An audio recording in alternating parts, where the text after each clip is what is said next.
สวัสดีค่ะยินดีต้อนรับเข้าสู่ช่องชมพู่แฮนดี้คราฟต์นะคะคลิปนี้จะเป็นคลิปสั้นสอนพื้นฐานการถักลายเชือกร่มลายพัดนะคะเพื่อนำไปต่อยอดการถักกระเป๋าหรือตะกร้าเชือกร่มค่ะเราจะต้องถักฐานของชิ้นงานขึ้นมาก่อนแถวก่อนถักลายพัดเป็นควักธรรมดานะคะหลักแรกของแถวให้ถักควักธรรมดา1 ครั้งข้าม2 หลักเพื่อไปถักลายพัดนะคะลายพัด1 ลายให้เราพันเข็มและถัก F ลงไป5 ครั้งในหลักเดียวนะคะการถัก F ก็คือการถักดับเบิลโครเชต์หรือการถักพอ1 คอนั่นเองนะคะ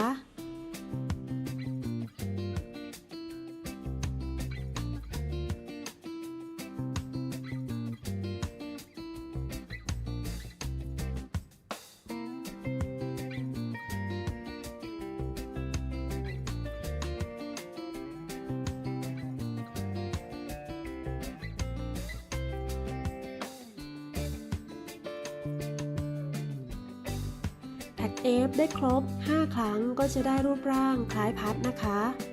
ต่อไปให้ข้าม2 หลักไปถักควักธรรมดา1 ครั้งและเริ่มต้นถักลายพัดใหม่โดยการถักซ้ำด้วยวิธีเดิมนะคะข้าม2 หลักไปถัก F 5 ครั้งลงในหลักเดียวค่ะ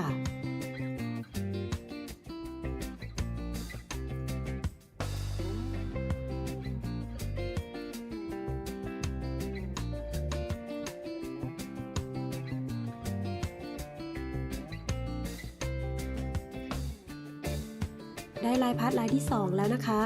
ข้าม2 หลักไปถักลายควักธรรมดาค่ะต่อไปลายที่3เราก็ถักลายพัดซ้ำด้วยวิธีการเดิมเลยนะคะ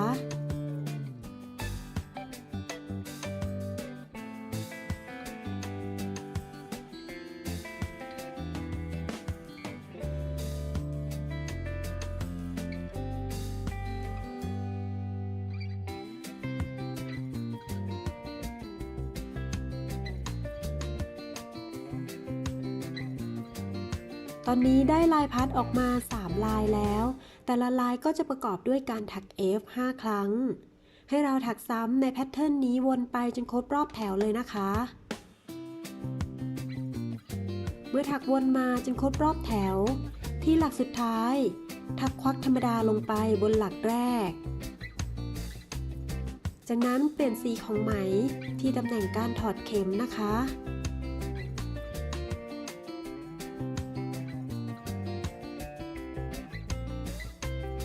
ต่อไปให้เราถักควักธรรมดาหลักละ1 ครั้งลงไปบนลายพัดนะคะ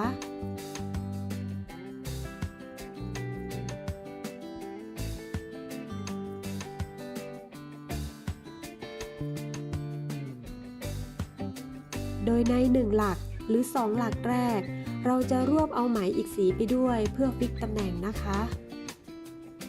จากนั้นก็ปล่อยไหมสีพื้นหรือสีเข้มไว้ที่ตำแหน่งนี้ถักลายควักธรรมดาต่อไปอีกจนครบ5 ครั้งนะคะ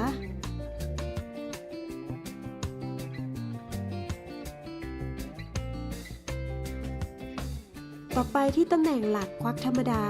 ตรงกลางตรงนี้นะคะให้เราถักควักธรรมดาลงไปที่ใต้หลักค่ะ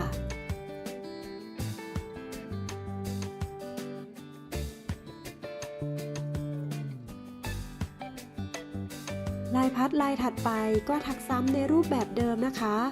ถักควักธรรมดาลงไปบนหลัก F จนครบทุกหลักและถักควักธรรมดาที่ใต้หลักของควักธรรมดาในแถวข้างล่างเราก็จะได้เป็นลายพัดออกมานะคะ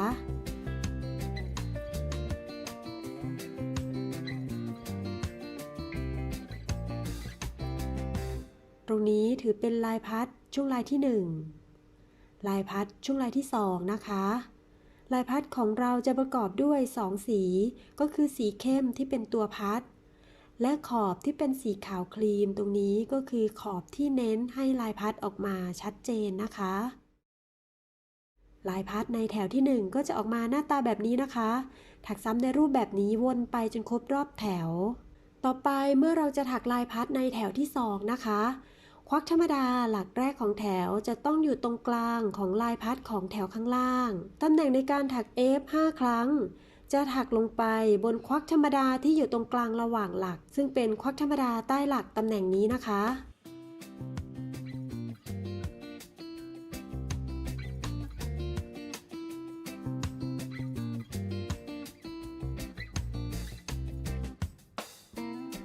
ได้ F 5 หลักแล้วก็ไปถักควักธรรมดาลงกลางลายพัดของแถวข้างล่าง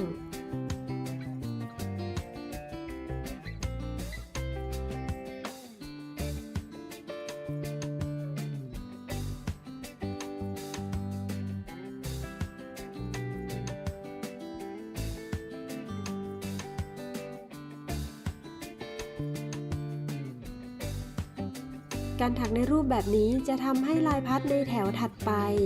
อยู่ตรงกลางระหว่าง2ลายของแถวข้างล่างนะคะถักขอบด้วยสีขาวครีมหรือสีอ่อนก็จะใช้วิธีการเดิมนะคะ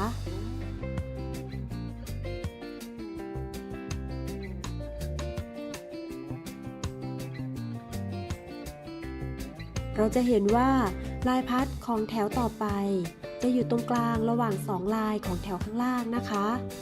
เพื่อนๆสามารถนำลายพัดนี้ไปต่อยอดถักเป็นกระเป๋าหรือตะกร้าเชือกล่มหรือชิ้นงานอื่นๆได้อีกหลากหลายเลยนะคะ